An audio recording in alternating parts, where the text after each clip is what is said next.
میرا میرے دو سوال ہیں. آپ سے یہ پوچھنا چاہتا ہوں. میرا سوال یہ ہے کہ جی آپ کے سوال ہمارے جواب تو پوچھیں. طلعت بھائی پوچھنا یہ تھا کہ جو ابھی فردوس عاشق امان کو اتنی جلدی انہوں نے نکال دیا, ڈی نوٹیفائی کر دیا, یہ چھوٹی چھوٹی چوری جو اس کی نظر آئی ہے ابھی, جس پہ انکوائری ہونی ہے یا جس پہ رپورٹ آنی ہے, اس کو اسی وقت نکال دیا گیا.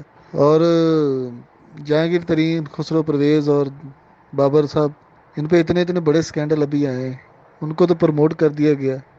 اتنی بڑی چوری پہ ان کو پروموشن اور چھوٹی سی چوری پہ ڈی نوٹیفائڈ. کیا یہی انصاف ہے مدینہ کی ریاست میں؟ جہانگیر ترین کی تو خیر پروموشن نہیں ہوئی, خسرو بختیار کی منسٹری جو ہے وہ تبدیل ہوئی ہے, اور داؤد صاحب کی بھی منسٹری جو ہے وہ ان سے لی گئی ہیں کچھ. لیکن میں آپ کے سوال کی ڈرفٹ سمجھ گیا ہوں کہ جو فردوس عاشق امان ہیں ان کے اوپر اتنی جلدی سے ان کو فارغ کیوں کیا گیا.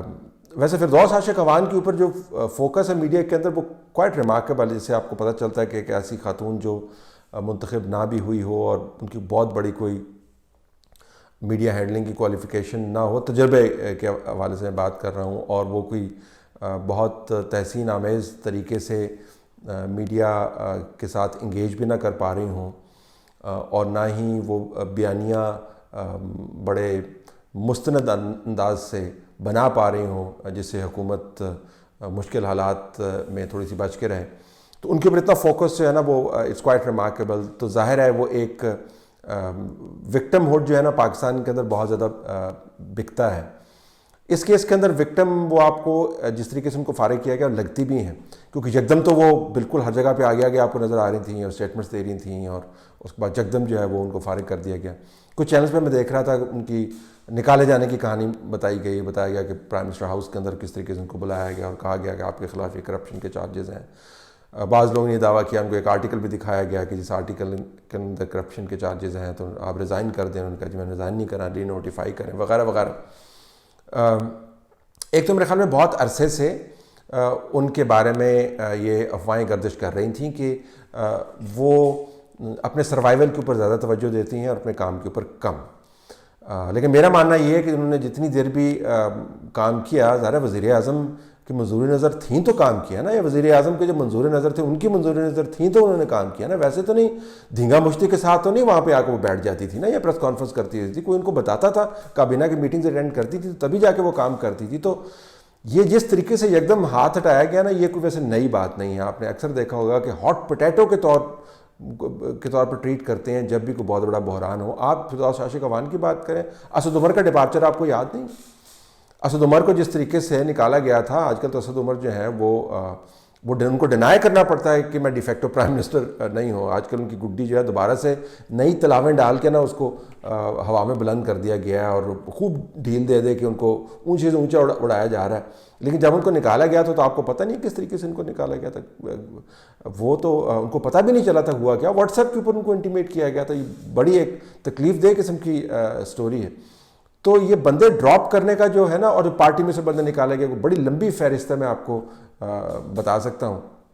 تو پارٹی میں سے بندے نکالنے کا بھی طریقہ کاری ہے. اس کیس کے اندر میرے خیال میں ان کو جلدی سے اس وجہ سے نکالا گیا کہ جلدی سے عاصم باجوہ صاحب کو لانا تھا.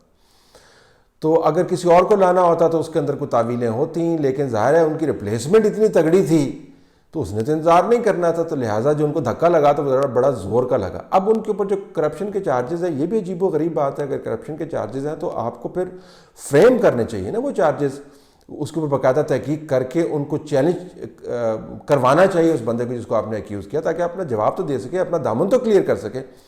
ٹپیکل انداز سے, جس انداز سے فردوس عاشق امان صاحبہ اور ان سے پہلے آنے والے منسٹرز جو ہیں دوسروں پر الزام لگا کر ان کو ذلیل کروایا کرتے تھے, اس بات سے قطع نظر کے الزام کی جو ہے وہ نوعیت کیا ہے یا اس کی قانونی اس کا پہلو کیا ہے, اسی طریقے سے ان کے ساتھ بھی کیا گیا.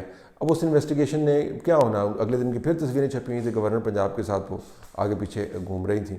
تو اگر اتنے ہی سنجیدہ الزامات تھے تو پھر اس کو چارجز فریم ہونی چاہیے, پھر باقاعدہ پکڑ ہونی چاہیے. اگر پکڑ نہیں ہوتی اور چارجز فریم نہیں ہوتے تو فردوس عاشق امان سے معافی مانگنی چاہیے کہ ہم نے آپ کے ساتھ زیادتی کی ہے. لیکن وہ ان سے معافی نہیں مانگے, کیونکہ ان سے اگر انہوں نے معافی مانگی تو ان تمام لوگوں سے ان کو معافی مانگنی پڑے گی جس کی بڑی طویل فہرست ہے.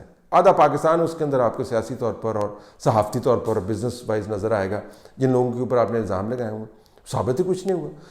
تو میرے خیال میں ان کو فارغ کیا جانا مقصود تھا, جلدی سے ان کو نکال دیا. اس میں کرپشن وغیرہ کا تو ایک بہانہ بنانا تھا. اگر ان کو رکھنا ہوتا تو یہ بندے چپ کر کے بیٹھے ہوتے, ان کو جی سلام کر رہے ہوتے.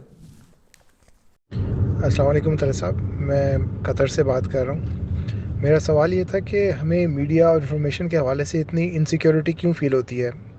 یعنی کہ ہم ڈرتے ہیں کہ اگر ہم نے کوئی سوشل میڈیا پہ کوئی چیز شیئر کر دی تو ہمیں کسی قسم کا خطرہ لاحق ہو جائے گا انتظامیہ سے یا گورنمنٹ سے. اور اسی طرح سے اگر بعض اوقات جو لوگ تنقید کرتے ہیں حکومت پر, ان کی پالیسیز پر یا مقتدر حلقوں پر, تو ان کا بھی ہمیں کھٹکا ہی لگا رہتا ہے کہ ہو سکتا ہے کہ ان کا پروگرام بند ہو جائے, انہیں یعنی کسی طریقے سے ان کی آواز کو بند کر دیا جائے گا. تو اس قدر انسیکیورٹی ہمیں کیوں ہے اس ملک میں؟ اس کی کیا وجہ ہے؟ پلیز اس پہ اپنی روشنی ڈالیے گا. بہت عمدہ سوال ہے جی. اس میں ایک تو میں آپ کو کہوں گا کہ عمومی طور پر جب اس قسم کا رد عمل آتا ہے آپ کو تنقید کے اوپر, تو اس کی بنیادی وجہ ہوتی ہے کہ انکمپیٹنس. جو نیلے ہوتے ہیں نا جی, تو ان کو ایک عمومی میں لفظ استعمال کر رہا ہوں, ان کو بڑا خوف ہوتا ہے کہ کہیں وہ پکڑے نہ جائیں. اور وہ جب پکڑے جانے کا خوف ہوتا ہے, اس کو ایڈریس کرنے کے لیے وہ پھر عجیب و غریب قسم کی حرکتیں کرتے ہیں. مثلا ڈونلڈ ٹرمپ جو ہے اس کی کلاسک ایگزامپل ہے. ایک ایسا بندہ جو ہر دوسری پریس کانفرنس کے اندر کہتا ہے کہ میں جینیس ہوں اور میں بہت ذہین آدمی ہوں اور میرے سے بہترین بندہ تو کوئی ہے ہی نہیں. جب اس کو بتایا جاتا ہے کہ بھائی یہ کیا حماقت تو نے کی ہے, تو کبھی کہہ دیتا ہے کہ دھوپ آئے گی تو وائرس غائب ہو جائے گا, کبھی تو بندوں کو دنیا میں بحران پیدا کر دیتا ہے یہ کہہ کے کہ ڈٹرجنٹ جو ہیں وہ باڈی میں انجیکٹ کرو تو یہ وائرس مروایا جا سکتا ہے اس طریقے سے. اور باوجود اس کے کہ جس کسی بندے نے جو ہے وہ لانڈری کی ہو, یا جس کسی بندے نے جو ہے وہ ان بوتلوں کا لیبل ہی دیکھا ہو جس کے اوپر کھوپڑیاں بنی ہوتی ہیں, اس کو پتہ ہوگا کہ اس سے زیادہ چول بات جو ہے آپ کر ہی نہیں سکتے. لیکن جب میڈیا نے پوائنٹ آؤٹ کیا تو وہ غصے ہو گیا, کہتا ہے جی میڈیا جو ہے وہ فیک میڈیا مسلسل کیے چلے, جھوٹ پہ جھوٹ بولتا ہے. اور جب میڈیا اس کو کنفرنٹ کرتا ہے وہ میڈیا کو کہتا ہے کہ تم فیک ہو. تو یہ بلیز کا کام ہوتا ہے. سیکنڈ پوائنٹ, بلیز کا کام ہوتا ہے. جو بلیز ہوتے ہیں نا وہ اتنے انسیکیور ہوتے ہیں کہ ان کو جو ہی آپ کہیں نا جی کہ یو ہیو نو کلوتھس.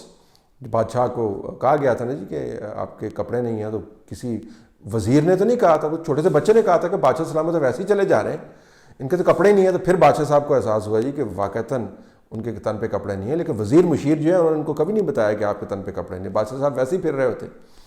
تو بلیز کو جب پوائنٹ آؤٹ کیا جاتا ہے نا, تو جو اچھا بندہ ہوتا ہے وہ اس کے اوپر ریفارم کرتا ہے, اس کو پازیٹیولی لیتا ہے. تیسرا, پاکستان کے اندر ایک روایت بن گئی, آپ نے ماننا ہی نہیں ہے کسی چیز کو. اب اسٹیٹ آف ہیومن رائٹس جو ہے پاکستان کی, اس کی رپورٹ آئی ہے, آپ نے اگر نہیں دیکھی تو اس کو دیکھ لیں, ان کی ویب سائٹ کے اوپر جا کے میڈیا کا جو چیپٹر ہے اس کو آپ دیکھیں, آپ کو پتہ چل جائے گا, ڈاکومنٹڈ ہے. لیکن اس سے ملا آپ کو کیا؟ اور میں ہمیشہ سے کہتا ہوں کہ آپ میڈیا کو ایک تو خیر میڈیا کے اندر جو بحث ہے اس کا بیڑا کر کس طریقے سے آپ نے کر دیا کہ آپ نے وہ میڈیا کے اندر کردار آپ لے آئے ہیں کہ جو سنجیدہ صحافی ہے اس کو صحافی اپنے آپ کو منوانے کے لیے ایک نئے جتن کرنے پڑتے ہیں. تو میڈیا کے اندر تو آپ نے وہ دبا کے, جان بوجھ کے کیا, دبا کے آپ نے جو ہے نا رنگ برنگ کے بندے بھرے ہیں تاکہ میڈیا سے جو بات نکلے تو اچھے بندے کی بات بھی بیچ میں فارغ ہو جائے. لیکن اگر آپ نے میڈیا کو کلی طور پر ایز این ایڈورسری جو ہے اگر آپ نے اس کو دشمن گرداننا ہے تو پھر آپ ظاہر ہے اس کو تھپڑ ہی لگائیں گے. لیکن دنیا بھر میں جہاں پر حکومتوں نے اور نظاموں نے یہ کیا ہے انہوں نے منہ کی کھائی. اور کوئی بھی جب آپ جو کہتے ہیں national narrative, there is no such thing as a national narrative. National discourse ہو سکتی ہے, ڈسکورس کے بعد کنسنسس ہو سکتا ہے. نیشنل نیریٹو کیا ہوتا ہے جی؟ بدترین جنگوں کے اندر جب ممالک جو ہیں وہ موت عزیز کی کیفیت میں مبتلا تھے, دیور موومنٹس ہو ور سیئنگ کہ جی آپ کو جنگ نہیں لڑنی چاہیے. تو اس کا کیا مطلب ہے؟ وہ نیشنلسٹک نہیں تھے, وہ بھی یہ کہہ رہے تھے کہ بچ کے چلیں. ویتنام وار جو ہے اس کے اندر جو اینٹی ویتنام موومنٹ تھی وہ ریاست کی پالیسی کے بالکل خلاف آپ کو نظر آتی ہے. تو یہ جو obsession ہے کہ نیشنل نیریٹو ہونا چاہیے, نیشنل بحث نہیں ہونی چاہیے, نیشنل نیریٹو ہونا چاہیے, تو یہ غلط فہمی ہے جس کو اب ادارتی لیول کے اوپر انڈورس کیا جاتا ہے. اور چوتھی بات یہ ہے کہ آپ نے اتنا ایک فریکچرڈ انوائرمنٹ کریٹ کر دیا ٹوٹ پھوٹ والا، جس کے اندر آپ نے سچ کو غیر اہم کر دیا ہے، اس کی اہمیت جو ہے اس سے چھین لی ہے.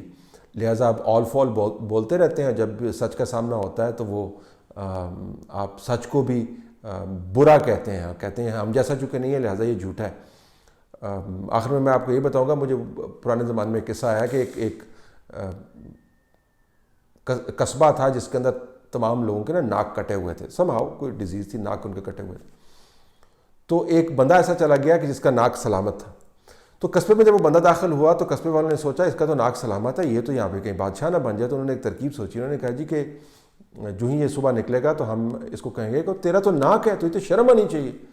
تو جو ہی وہ بندہ باہر نکلا تو انہوں نے یہ کہنا شروع کر دیا، اور تیرا تو ناک ہے، تو نکو ہے، تیرا تو ناک ہے، تو یہ شرم آنی چاہیے. تو اس کو اتنا شرمندہ کیا کہ اس نے بھی اپنا ناک کٹوا لیا. تو سارا قصبہ پھر آرام کے ساتھ رہنے لگ گیا. تو یہ صورتحال ہے میڈیا کے حوالے سے.